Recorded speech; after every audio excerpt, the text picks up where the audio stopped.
안녕하십니까?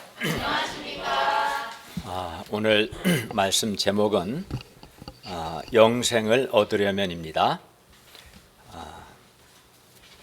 요절 18장 22절을 다 함께 읽겠습니다.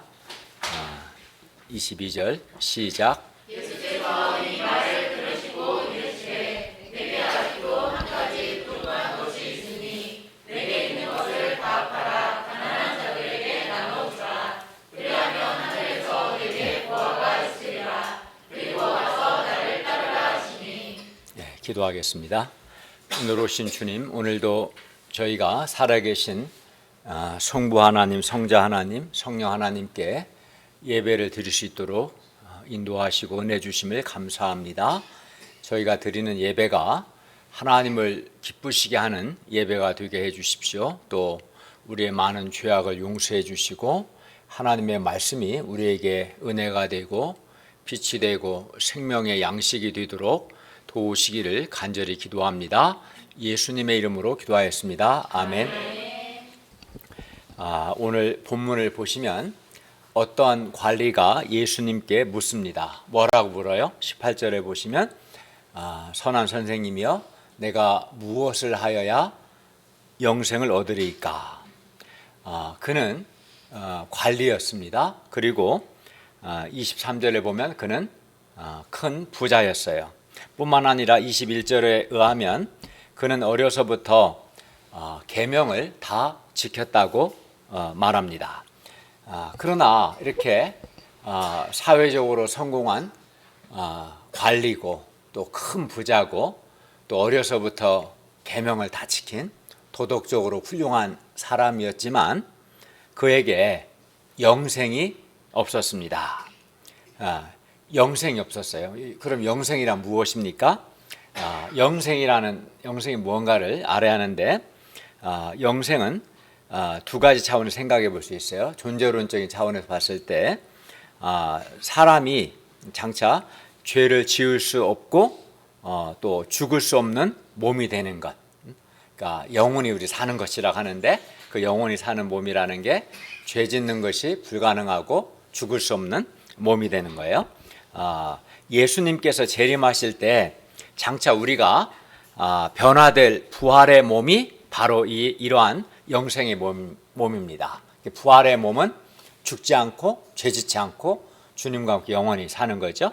이게 영생이고 또 다음으로 현재적인 의미에서 또 영생은 어떤 의미가 있냐면 영생은 하나님과 바른 관계를 통해서 하나님의 풍성함에 참여하는 것을 가리킵니다. 세상을 창조하신 창조주 하나님은 영원 무한 불변하신 분이십니다. 그러니까 자신의 능력도 지혜도 사랑도 거룩도 다 모든 것이 영원하고 무한하고 불변하십니다. 그리하여 사람이 이러한 하나님의 영원하고 무한하고 불변한, 사람은 영원하고 무한하고 불변하지 않죠. 사람과 하나님이 다른 점이, 하나님과 사람이 다른 점이 이거예요. 하나님은 영원하고 무한하고 불변하시는, 그러니까 시간에 있어서 사람은 영원하지 않죠. 많이 살아야 한 80년, 90년이지만 하나님은 영원하시고 공간에 있어서 사람은 공간에 제한되어 있죠. 여러분이 여기 흑석동에 있으면 동시에 러시아에 있을 수는 없잖아요. 그러나 하나님은 여기 흑석동에도 계시고 러시아에도 계시고 동시에 어디에나 가실 수 있는 그 하나님을 가르쳐 무한하시다고 그러고, 그렇기 때문에 하나님은 변하지 않습니다. 사람은 변하죠. 피부도 변하고 생각도 변하고 삶도 변하지만 하나님은 불변하시는. 그런데 사람이 이렇게 영원하고 무한하고 불변하신 하나님의 사랑, 그러니까 하나님의 사랑도 영원한 사랑이겠죠. 이러한 영원하고 불변하신 하나님의 사랑, 또 하나님의 긍휼, 하나님의 선하심, 하나님의 신실하심, 또 하나님의 능력과 거룩에 참여할 때, 맛볼 때, 누릴 때, 경험할 때 그 사람은 삶이 참 만족과 기쁨과 행복이 있습니다. 그러니까 내가 영원한 하나님의 사랑을, 나를 향한 하나님의 영원하신 사랑, 변함없는 사랑, 나를 향한 하나님의 영원하고 변함없는 자비와 긍휼과 또 나에게 두신 그의 선하심, 신실하심, 그 은혜를 내가 경험할 때, 맛볼 때, 누릴 때, 그러면 어떨까요? 그러면 마음에 참 만족과 기쁨과 행복이 있지 않겠어요? 이걸 영생이라고 표현하는 거예요. 그래야 이렇게 영생이 있을 때 우리 안에 전혀 결핍이 없습니다. 불만족이 없습니다. 그리고 이렇게 질적으로 하나님의 영원하고 무한하고 불변하신 그의 풍성하신 사랑과 그의 긍휼, 자비하심, 또 하나님의 선하심, 신실하심에 내가 참여하고 경험하고 누리고 맛보는 것을 가리켜서 영생이라고 말합니다. 그래서 영생을 얻은 사람은 그 마음에 이제 만족이 있고 참 기쁨이 있고 행복이 있습니다. 그러나 오늘 본문의 부자 관리는 이러한 영생이 있어요, 없어요? 없었습니다. 우리 가운데도 이러한 영생이 있는 분도 있고 없는 분도 있을지 모르겠어요. 그런데 우리 주변에도 오늘 본문의 부자 관리처럼 하나님의 그런 풍성하신 영원하고 무한하고 불변하신 사랑과 긍휼과 선하심, 신실하심, 능력 또 거룩 등을 경험하지 못하기 때문에 그 마음에 참 만족과 하나님이 주시는 참 만족, 기쁨, 행복이 없는 분들이 많습니다. 그러면 영생을 얻으려면 우리가 어떻게 해야 합니까? 매우 중요하죠. 존재론적인 차원이든 삶의 질과 관련해서든 우리가 영생을 얻으려면 그러니까 구원을 받고 하나님 나라에 들어가고 또 영광스러운 몸으로 부활하는, 그래서 죄를 짓지 않고 영원히 사는 뿐만 아니라 현재에서부터 하나님의 영원하고 무한하신 불변하신 그런 사랑과 자비와 선하심, 신실하심을 경험하며 맛보며 누리는, 그래서 마음에 말할 수 없는 참 만족과 기쁨과 행복을 얻으려면 어떻게 하는가? 이 사람이 이런 의미로 물어본 거죠. 이러한 의미에서 영생을 얻으려면 내가 무엇을 해야 합니까? 라고 묻습니다. 어떻게 하면 우리가 영생을 얻을 수 있는가? 오늘 말씀을 통해 배울 수 있기를 기도합니다. 아멘. 18절을 보십시오. 한 관리가 예수님께 묻습니다. 선한 선생님이여, 내가 무엇을 하여야 영생을 얻으리이까? 이 사람은 아까 본 것처럼 관리로서 사회적으로 성공한 사람이었습니다. 게다가 23절에 보면 그는 큰 부자였어요. 큰 부자라고 한 거면 어느 정도였을까요? 뭐 몇 억 부자라고 하지 않습니다. 큰 부자라고 한 것 보면 적어도 몇백억 단위는 부자였을 겁니다. 그래야 부자 한 몇십억은 이 정도는 부자다 하지만 큰 부자가 되려면 적어도 오늘날 몇백억은 돼야지 않겠어요? 이 사람은 이런 사람이었어요. 뿐만 아닙니다. 21절에 의하면 그는 어려서부터 계명을 다 지켰다고 말합니다. 그러니까 그는 도덕적으로도 훌륭한 사람인 거죠. 오늘날 그 사회적인 지위가 있고 권력 있는데 막 횡령도 하고 또 성추행도 하고 그래서 부끄럽게 되고 시장직도 사퇴하고 그런 사람들 얼마나 많습니까? 근데 이 사람은 그런 거 하나도 안 한 거예요. 간음도 안 하고 도둑질도 안 하고 자기 부모도 공경하고 도덕적으로도 훌륭합니다. 그러나 이런 그에게 영생이 없었어요. 하나님이 주시는 정말 참 만족과 기쁨과 행복이 없었던 겁니다. 오늘 본문은 이 영생을 가리켜서 22절에서는 하늘의 보화, 24절에서는 하나님 나라에 들어가는 것, 26절에서는 구원을 얻는 것이라고 표현합니다. 그러므로 오늘 본문의 영생, 하늘의 보화, 하나님 나라에 들어가는 것, 구원 받는 것은 다 같은 의미예요. 같은 의미인데 표현만 바꾼 거죠. 그죠? 그런데 본문의 관리는 관리요 큰 부자로서 남들이 부러워하는 좋은 인간 조건을 다 소유하였으나 그에게 영생이 없었던 것입니다. 그래서 하나님이 주시는 참 만족과 기쁨과 행복이 없었습니다. 물론 구원의 확신도 없었습니다. 이를 통해 볼 때 우리가 한 가지 분명히 알 수 있는 것은 이 본문의 부자 관리처럼 사람이 사회적으로 성공하고 또 좋은 인간 조건을 소유한다고 해서 영생이 있는 것은 아니라는 것을 알 수 있어요. 이 사람이 뭐가 더 부족합니까? 사회적으로 성공했죠. 큰 부자죠. 도덕적인 삶을 살았죠. 그러나 영생은 없었어요.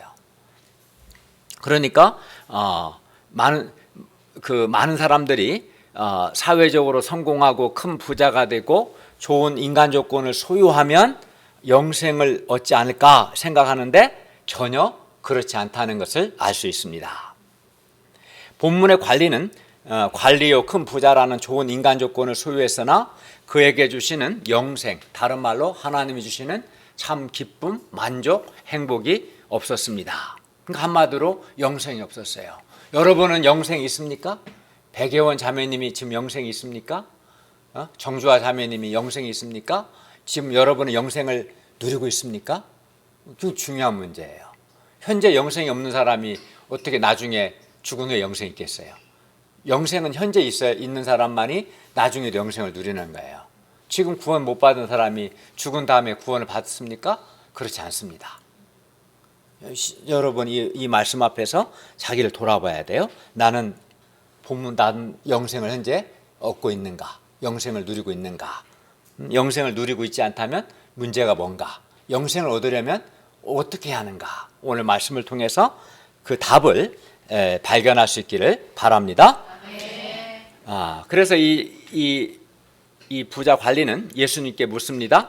선한 선생님이여, 내가 무엇을 하여야 영생을 얻으리까?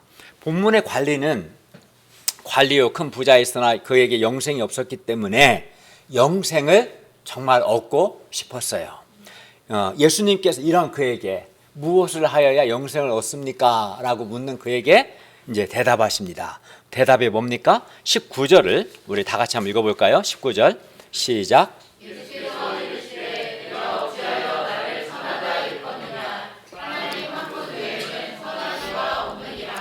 이 사람은 18절에서 예수님을 선한 선생이라고 불렀습니다. 이렇게 말하는 그는 자기 자신도 선하다는 생각이 있었습니다. 왜냐하면 그는 어려서부터 계명을 다 지켰다고 생각했기 때문입니다. 이런 그에게 예수님은 어찌하여 나를 선하다 일컫느냐? 하나님 한 분 외에는 선한 이가 없다라고 말씀하셨습니다. 사람은 즉 선하지 않다는 거예요. 그러므로 이 관리도 선하지 않습니다. 오직 하나님만이 선하십니다. 그런데 예수님은 하나님이시기 때문에 선하십니다. 예수님은 선한 선생님이여, 내가 무엇을 하여야 영생을 얻으리까라고 묻는 그 관리에게 하나님의 계명을 지키는 삶에 영생이 있다고 말씀합니다. 20절을 같이 읽겠습니다. 20절 시작. 내가 계명을 안 하니 간음하지 말라, 살인하지 말라, 도둑질하지 말라, 거짓 증언하지 말라, 내 부모를 공경하라 하였느니라. 예수님은 십계명을 말씀하셨고 지금 20절에서 말씀하신 십계명 중에서도 제5, 6, 7, 8, 9 다섯 계명이었어요. 십계명 중에서 5째, 6째, 7, 8, 9째 계명을 말씀하셨어요. 아까 우리가 예배 때 읽었죠, 십계명을. 기억나죠? 예수님께서 그에게 20절에서 선한 선생님이여 무엇을 하여야 영생 얻습니까? 라고 묻는 그에게 20절에서 계명을 말씀하신 것은 하나님의 계명을 다 지키면 영생이 있기 때문입니다. 예수님의 말씀에 의하면 사람이 하나님의 계명을 다 지키면 영생을 얻습니다. 그런데 21절을 보면 본문의 이 관리는 자기는 어려서부터 계명을 다 지켰다고 말합니다. 21절을 보십시오. 이것은 내가 어려서부터 다 지켰습니다. 관리는 어려서부터 자기는 간음도 안 했고 살인도 안 했고 도둑질도 안 했고 거짓 증거도 안 했다는 거예요. 그리고 부모를 공경했다는 겁니다. 그런데도 그는 영생이 없었어요. 하나님이 주시는 참 기쁨과 만족, 행복이 없었습니다. 그래야 예수님은 그러면 그에게 어려서부터 계명을 다 지켰다고 말하는 그에게 그러면 그가 왜 영생이 없는가? 그가 왜 현재 영생이 없는가? 그 이유를 말씀합니다. 22절을 보십시오. 우리 22절 다 같이 읽어볼까요? 시작. 예수께서 이 말을 들으시고 이르시되 내게 아직도 한 가지 부족한 것이 있으니 내게 있는 것을 다 팔아 가난한 자들에게 나눠주라. 그리하면 하늘에서 내게 보화가 있으리라. 그리고 와서 나를 따르라 하시니. 본문의 이 부자인 관리는 자신은 계명을 어려서부터 다 지켰다고 생각했습니다. 그러나 예수님께서 보시기에 그에게 아직도 한 가지 부족한 것이 있었습니다. 한 가지 부족한 것이 있었습니다. 그는 간음도 안 하고 살인도 안 하고 도둑질도 안 하고 거짓 증언도 안 하고 부모를 공경했지만 그에게 있는 것을 팔아서 가난한 자들을 돕지는 않았어요. 이를 통해 볼 때 그는 큰 부자였음에도 불구하고 그는 큰 부자였습니다. 그럼에도 불구하고 그는 자기 가진 재물을 가난한 자들을 돕는데 사용하지 않았음을 알 수 있습니다. 부자 관리는 계명을 다 지켰다고 말했지만 예수님께서 보실 때 그는 하나님의 계명의 참 뜻을 제대로 이해하지 못했고 하나님의 계명을 제대로 지키지 못했습니다. 왜 그렇습니까? 하나님의 계명들 크게 보면 613개예요. 계명이라는 것은 하라와 하지 말라로 되어 있고 그 613개 계명의 핵심을 모아놓은 게 또 10계명이죠. 근데 그 10계명 중에서도 하나님의 계명의 참 뜻은 뭐냐면 한마디로 요약하면 마음과 뜻과 힘을 다해서 하나님을 사랑하는 것과 또 이웃을 자기 몸과 같이 사랑하는 거예요. 이게 모든 계명의 핵심이에요. 핵심. 예. 그리고 이웃을 사랑한다는 것은 본문에서는 자기 소유로 이웃을 돕는 겁니다. 그러나 오늘 본문의 이 부자 관리는 그는 큰 부자였음에도 불구하고 자기 소유로 이웃을 돕지 않았습니다. 다르게 말하면 즉 이웃을 사랑하지 않은 것이죠. 그렇죠. 그래서 예수님은 부자 관리에게 너에게 아직도 한 가지 부족한 것이 있으니 너에게 있는 것을 다 팔아 가난한 자들에게 나눠줘라 라고 말씀하신 겁니다. 즉 하나님의 참 계명의 참 뜻이라 할 수 있는 이웃을 사랑하라는 거예요. 너는 다 지켰다고 했지만 너가 이웃을 사랑하진 않았다. 그리고 이웃을 사랑하지 않은 것은 정말 계명의 핵심 중의 핵심을 지키지 않은 것이다. 그러니까 너 이웃 사랑해야 한다. 너에게 있는 것을 다 팔아 가난한 자들 주라. 이웃 사랑을 행하라 라고 말씀한 겁니다. 그리고 그렇게 부자 관리가 그에게 있는 자기 소유를 다 팔아 가난한 자들에게 나눠줄 때 하늘에서 그에게 보화가 있을 겁니다. 이 상을 통해 우리는 몇 가지 중요한 진리를 배울 수 있습니다. 첫째, 그 부자 관리는 자기가 계명들을 어려서부터 다 지켰다고 했으나 예수님이 보실 때는 그 부자 관리는 계명의 핵심이라고 할 수 있는 이웃 사랑을 하지 않았습니다. 그래서 그에게 영생이 없었습니다. 이웃을 사랑하지 않는데 그에게 영생이 있을 수 있을까요? 없죠. 하나님의 계명을 지키는 삶에 영생이 있습니다. 마음과 뜻과 힘을 다해서 하나님을 사랑하고 이웃을 사랑할 때 마음에 하나님이 주신 영생이 있어요. 그런데 이웃을 사랑하지 않는데 어떻게 영생이 있겠습니까? 그래서 예수님은 그 부자 관리에게 말씀을 통해서 그가 계명을 제대로 지키지 않았다는 것을 깨닫게 해주셨어요. 그래서 너에게 영생이 없는 것이다. 그걸 깨우쳐 주신 거죠. 둘째, 예수님은 그 부자 관리에게 그가 영생을 얻기 위해서 너에게 있는 것을 다 팔아 가난한 자들에게 나눠주라. 그리하면 하늘에서 너에게 보화가 있으리라. 그리고 와서 나를 따르라. 이렇게 말씀하심으로써 부자 관리에게 그에게 있는 모든 것보다 영생이 더 가치가 있다라는 것을 가르쳐 주셨어요. 너에게 있는 다 팔아 가난한 자들 나눠주고 와서 나를 따르라. 그럼 너가 영생을 얻을 것이다. 그러니까 영생을 얻기 위해서 그에게 있는 것을 팔라는 거예요. 이 말은 그에게 있는 것보다 정주와 눈을 뜨세요. 그에게 있는 것보다 영생이 더 가치가 있다는 거예요. 그죠? 다 팔고 와서 예수님을 따르고 영생을 얻을 만한 가치가 있다는 거죠. 영생은. 네. 셋째, 부자 관리가 영생을 얻으려면 예수님을 따라야 합니다. 그래서 와서 나를 따르라 말씀하셨어요. 부자 관리가 영생을 얻으려면 뭐 해야 돼요? 예수님을 따라야 합니다. 예수님께서 부자 관리에게 그리고 와서 예수님을 따르라고 말씀하신 것은 네가 갈망하는, 네가 원하는 바로 그 영생이 나에게 있으니 나를 통해서 영생을 얻으라 라는 거예요. 무엇을 해야 영생을 얻을 수 있습니까? 라고 할 때 와서 나를 따르라. 왜? 나에게 영생이 있다. 나를 따르면 너에게 영생이 있을 거다 라고 말씀하신 겁니다. 그리고 여기서 그러면 예수님을 따르라고 그랬어요. 예수님을 따를 때 영생이 있다. 그럼 예수님을 따른다는 게 뭘까요?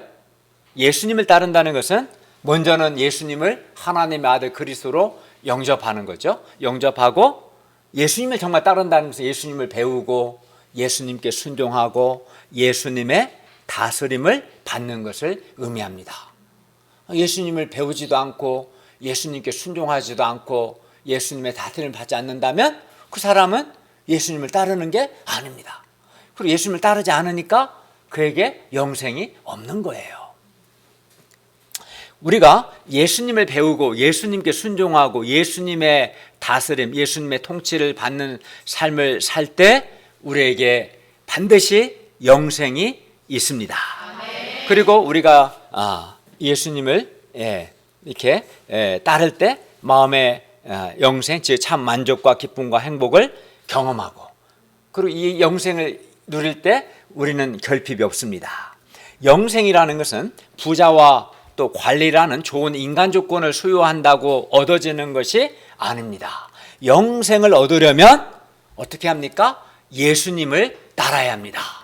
왜 그렇습니까? 예수님께 영생이 있기 때문에 그렇습니다. 예수님을 따라야 영생이 있습니다. 그리고 예수님을 따른다는 것은 예수님을 하나님의 아들 그리스도로 받아들이고 예수님을 배우고 예수님께 순종하고 예수님의 다스림을 받는 겁니다. 그런 삶을 살 때 반드시 우리에게 영생이 있습니다.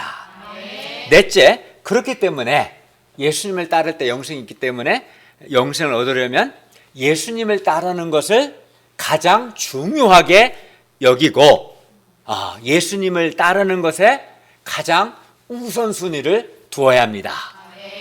그 가장 잘 보여준 사람들이 예수님 제자들입니다. 오늘 본문을 보면 이 부자 관리와 예수님의 제자들이 아주 대조적이에요. 제자들은 모든 것을 버리고 예수님을 따랐습니다. 이 부자 관리는 예수님을 따르지 않았습니다. 그런 점에서 다르죠. 그러면 부자 관리는 이제 어떻게 했습니까? 예수님은 부자 관리에게 너가 영생을 얻으려면 너가 영생의 가치를 알고 나를 따르라 말씀하셨어요. 그러나 그는 어떻게 했습니까? 23절을 보십시오. 그 사람이 큰 부자이므로 이 말씀을 듣고 심히 근심하더라. 그는 큰 부자였기 때문에 심히 근심했습니다. 부자 관리는 영생을 얻고 싶었습니다. 그러나 그 부자 관리는 그에게 있는 것, 특히 그의 많은 재산을 포기하고 싶지는 않았습니다. 그래서 큰 재산이냐 영생이냐 그는 심히 갈등하고 근심했어요. 영생을 얻고 싶었지만 그렇다고 그에게 있는 큰 재산을 포기하고 싶지는 않았어요. 그러니 갈등이 되고 근심이 되었죠. 그러나 그는 결국 무엇을 선택했을까요? 그는 영생을 얻으려고 예수님께 나왔지만 안타깝게도 영생을 포기하고 그의 큰 재산을 선택했습니다. 본문의 부자 관리의 경우 그가 큰 부자인 것이 영생을 얻는데 도리어 방해가 되고 만 거예요. 일반적으로 큰 부자하면 좋은 게 많죠. 그러나 버리려고 하니까 이게 아까운 거죠. 방해가 된 거죠. 아마 이 사람이 큰 부자가 아니었다면 훨씬 수월했을지 모르겠어요. 부자 관리는 영생을 얻기 원하면서도 영생보다는 그의 큰 재산을 더 가치 있고 중요하게 생각한 겁니다. 부자 관리는 그에게 있는 것, 그의 재물에 집착하고 있었습니다. 이러한 그는 영생 얻기를 원하는 것 같지만 실상 그는 하나님이 아닌 재물을 주인으로 섬기고 있었던 겁니다. 재물을 주인으로 섬기면서 영생을 얻기를 원하는 모순이죠. 본문의 부자 관리는 영생을 얻고 싶었지만 영생이 자기가 가진 재산보다 더 가치 있다고는 생각하지 않은 것입니다. 그래서 부자 관리는 그의 많은 재물을 포기하면서까지 영생을 얻기 위해 예수님을 따르고 싶지는 않았던 것이지요.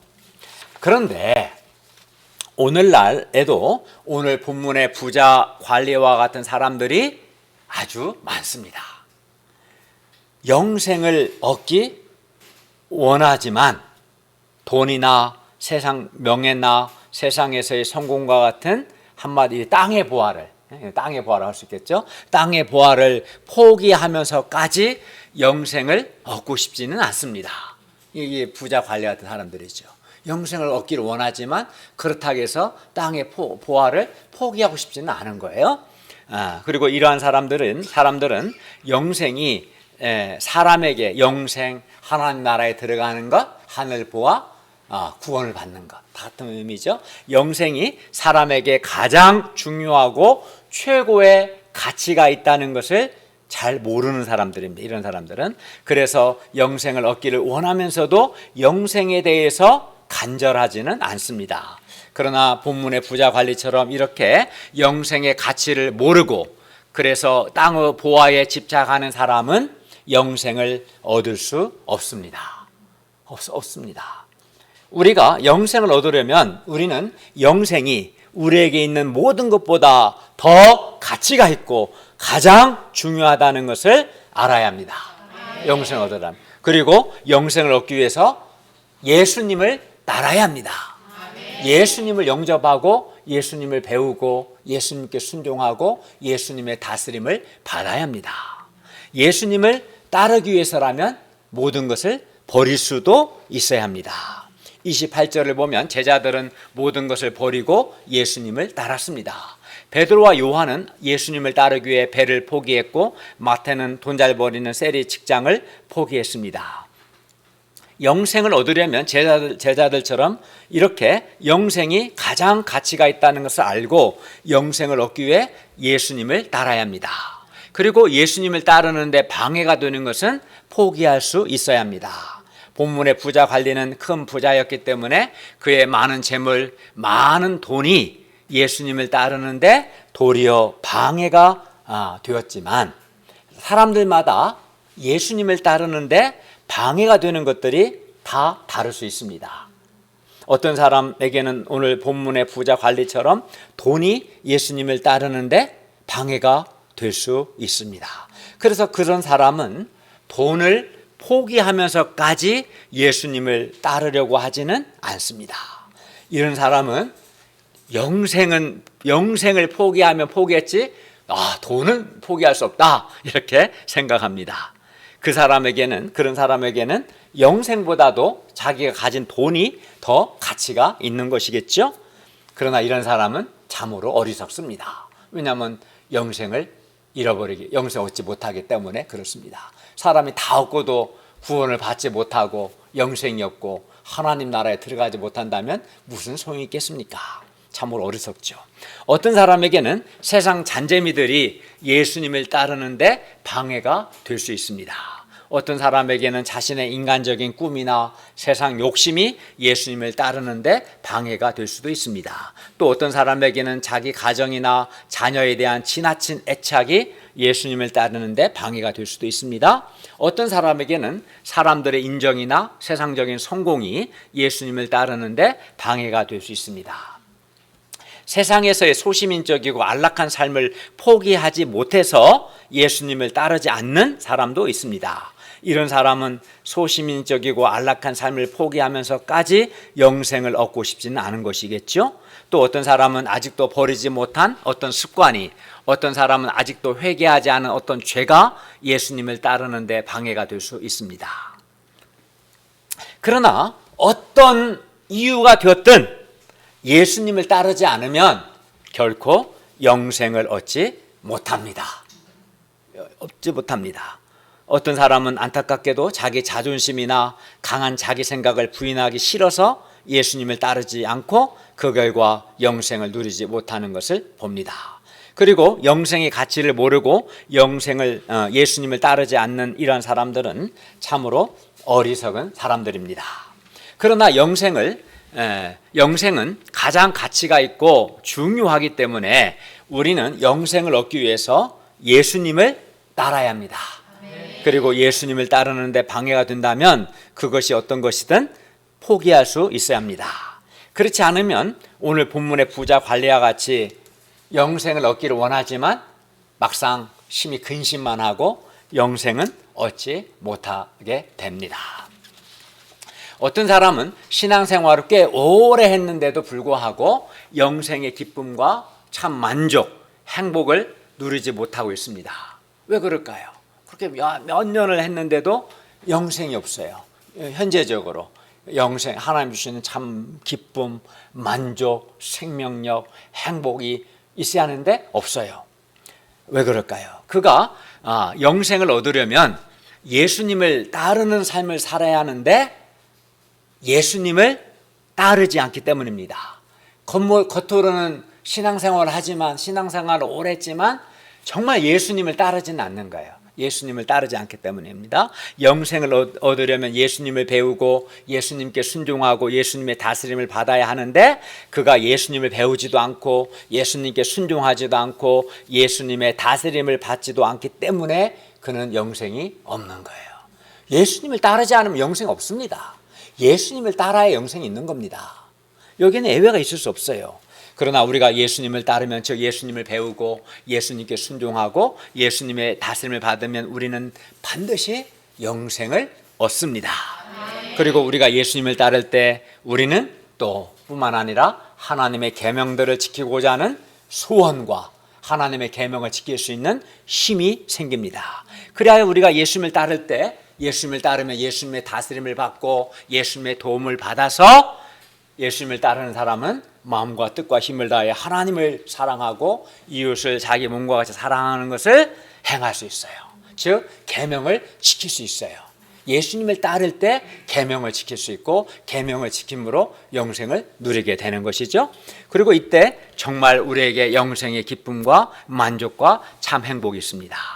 예수님을 따름으로 예수님의 다스림을 받고 예수님의 도움을 받아서 하나님의 계명을 지켜 행할 때 정말 영생의 기쁨과 행복이 있습니다. 예를 들어 계명을 지킨 삶에 대해서 생각해 봅니다. 예를 들어 우리가 동역자들이나 어떤 사람들과 경쟁하고 시기하고 미워하고 갈등할 때 우리에게 영생의 기쁨이 있어요? 없어요? 없습니다. 그러나 우리가 시기심이나 미움 등의 죄를 회개하고 예수님의 다스림과 예수님의 도움을 받아서 동역자들을 사랑할 때 어떻습니까? 우리에게 영생의 기쁨과 행복이 있지 않습니까? 있습니다. 예수님의 따르고 예수님의 다스림을 받아서 하나님의 계명을 지킬 때 영생의 기쁨이 당연히 있죠. 우리가 돈에 집착함으로 하나님이 아닌 돈을 주인으로 섬기면 돈을 주인으로 섬긴 사람이 아주 많습니다. 하나님을 주인으로 섬기지 않고 돈을 주인으로 섬기게 되면 우리는 하나님을 섬기는 것과 사람들을 사랑하는 것에 대해서 매우 인색하게 되고 그리고 영생이 없습니다. 그러나 우리가 예수님의 다스림을 받고 예수님의 도움을 받아 돈에 대한 집착에서 벗어나 돈으로 하나님을 사랑하고 이웃 사랑할 때 우리에게 영생의 기쁨과 행복이 있습니다. 우리가 자기 자존심이나 자기 생각을 꺾고 하나님께 순종하는 삶을 살 때도 우리에게 영생의 기쁨과 행복이 있습니다. 그러므로 우리가 영생을 얻기 위해서는 예수님을 따라야 합니다. 그리고 예수님을 따르기 위해서는 영생이 가장 가치가 있고 가장 중요하다는 것을 알고 돈을 포함하여 땅의 보화에 대한 집착을 버려야 합니다. 그리고 예수님을 따르기 위해서 때로는 자기 자존심이나 자기 생각도 꺾을 수 있어야 합니다. 예수님은 부자 관리에게 분명히 말씀하셨습니다. 너에게 아직도 한 가지 부족한 것이 있으니 네게 있는 것을 다 팔아 가난한 자들에게 나눠주라. 그리하면 하늘에서 너에게 보화가 있으리라. 그리고 와서 나를 따르라. 그러나 사람이 실제로 그렇게 하기는 정말 어렵습니다. 특히 부자가 가진 것을 포기하기란 정말 어려운 일입니다. 여러분 생각해 보십시오. 10,000원을 포기하는 것과 1억, 10억을 포기하는 것 어느 것이 더 어렵겠습니까? 10억을 포기하는 게 어렵죠. 그러니까 부자가 참 쉽지 않은 거예요. 너무 많이 가진 것이 좋기도 하지만 포기하려고 할 때는 힘든 거죠. 예수님께서도 이 사실을 인정하셨어요. 24, 25절을 보십시오. 예수님께서 그 사람을 보시고 말씀하셨습니다. 재물이 있는 자는 하나님의 나라에 들어가기가 얼마나 어려운지 낙타가 바늘귀로 들어가는 것이 부자가 하나님의 나라에 들어가는 것보다 쉬우니라. 여기서 재물이 있는 자는 부자인데 이 말씀은 재물이 있는 자, 그 부자가 그러니까 하나님의 나라에 들어가는 것이 불가능하다는 말씀입니다. 왜냐하면 버릴 게 많으니까 힘들겠죠. 본문의 부자 관리처럼 재물에 소망을 두고 재물에 집착하는 사람은 영생 얻는 것, 하나님 나라에 들어가는 것, 구원을 얻는 것이 사실상 불가능합니다. 이 말씀을 들은 제자들은 심히 놀랐습니다. 왜냐하면 제자들도 부자가 되고 싶었기 때문입니다. 그래서 묻습니다. 26절 보십시오. 그런즉 누가 구원을 얻을 수 있나이까? 누구나 다 부자가 되고 싶어 하는데 부자가 구원을 얻을 수 없다면 과연 누가 구원을 얻을 수 있겠느냐는 겁니다. 이에 예수님께서 대답하십니다. 27절을 보십시오. 우리 27절 다 같이 읽어볼까요? 27절 시작.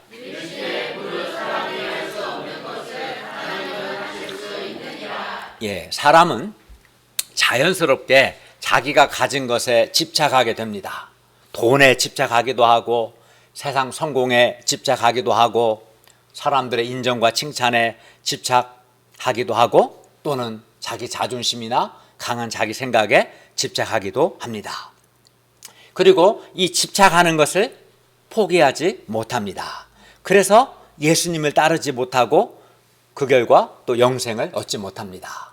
이 집착하는 것을 포기하기가 참 쉽지가 않습니다. 집착하는 것이 걸 포기할 수 있어야 예수님을 따르고 예수님을 따라야 영생을 얻을 수 있는데 이 참 어려워요.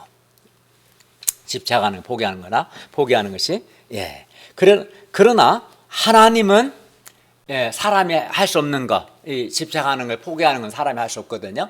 사람이 할 수 없는 것을 하나님은 하실 수 있습니다.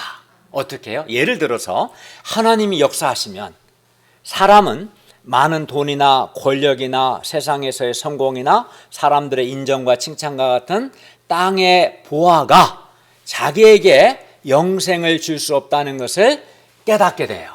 하나님이 역사하시면 땅의 보화의 한계를 깨닫게 돼요. 깨닫게 되고 그 땅의 보화의 한계를 깨달으면 땅의 보화에 대한 집착에서 벗어날 수 있어요. 사람에게는 집착이 강해요.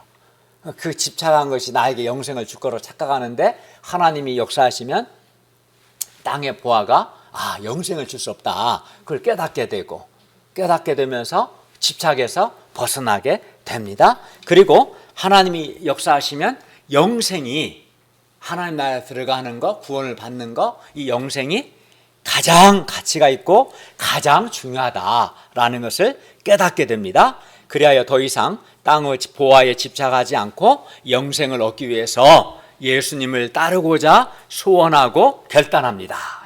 그래서 부자 중에서도 하나님께서 역사하셔서 어떤 계기를 통해서 돈의 재물의 한계를 깨닫고 영생을 얻기 위해서 예수님을 따른 사람들도 많습니다. 가난하다고 해서 다 예수님을 따르는 게 아닙니다. 가난한 사람도 가난한 사람들에도 돈에 집착해요. 근데 하나님이 역사하시면 땅의 보화 그런 것에 한계를 깨닫고 땅의 보화가 영생을 줄 수 없다는 걸 깨닫고 그리하여 땅의 보화에 대한 집착에서 벗어나게 되고 영생을 얻기 위해서 예수님을 따르고자 하는 소원을 갖게 되고 결단도 하게 됩니다. 28절을 다 같이 읽겠습니다. 시작.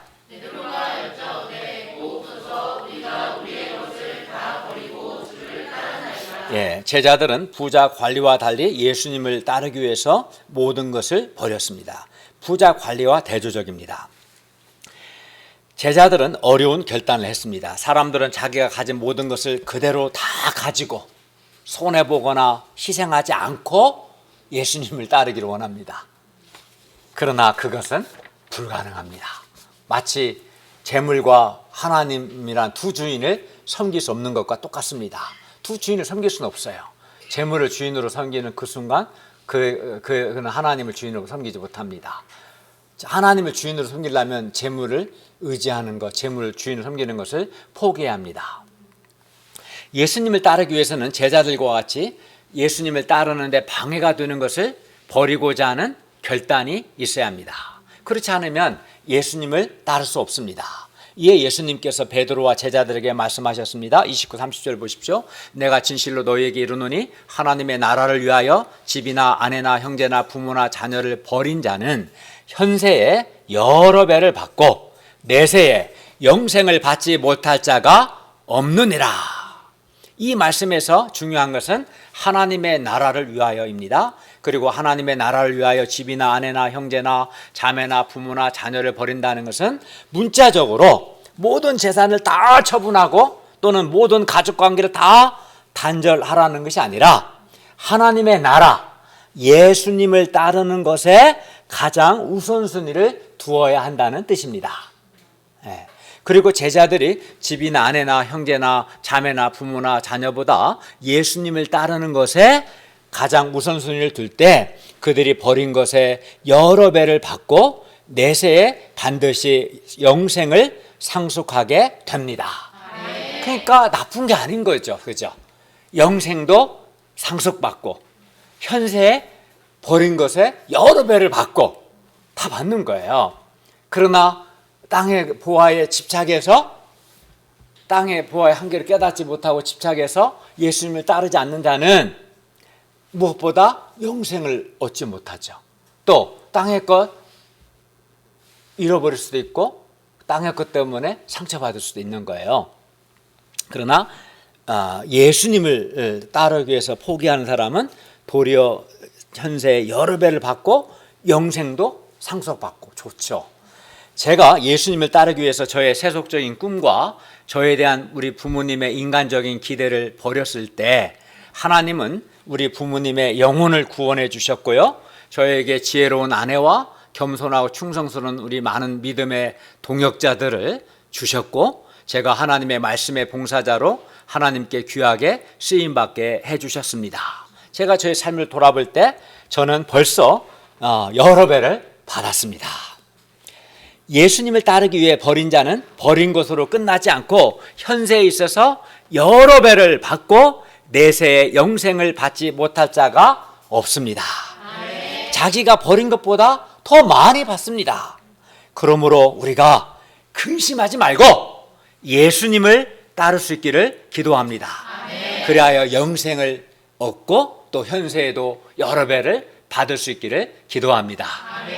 결론입니다. 본문의 부자 관례와 같이 영생을 얻으려고 하면서도 영생을 가장 가치 있게 여기지 않고 돈이나 세상 성공과 같은 땅의 보화에 집착하는 사람은 영생을 얻지 못합니다.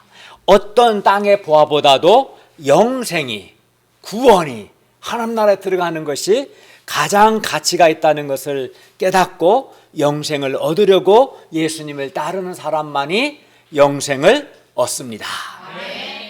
하나님께서 우리로 땅의 어떤 보화보다도 영생이 최고로 가치 있다는 것을 깨닫게 해주시기를 기도합니다. 또 땅의 보화의 한계를 깨닫게 해주시기를 바랍니다. 그래야 우리가 땅의 보화의 한계를 알고 땅의 보화에 집착하지 않고 예수님을 따름으로 영생을 현재 누리고 또 현세에 주님이 주시는 여러 배를 받을 수 있기를 간절히 기도합니다. 기도하겠습니다. 은혜로우신 주님, 오늘 말씀을 통해서 영생을 얻으려면 어떻게 해야 하는가 가르쳐 주셔서 감사합니다. 영생이 가장 가치 있고 중요하다는 것을 깨닫게 해주시고 또 땅의 보화가 좋아 보이지만 땅의 보화는 영생을 줄 수 없다는 땅의 보화의 한계를 알고 우리가 땅의 보화에 집착하지 않고 예수님을 따름으로 예수님이 주시는 영생을 풍성하게 누리게 하여 주시옵소서. 뿐만 아니라 영생을 상속하고 현세에 주께서 주시는 여러 배의 은혜를 축복을 풍성하게 누리게 해 주시옵기를 기도합니다. 예수님의 이름으로 기도하였습니다. 아멘.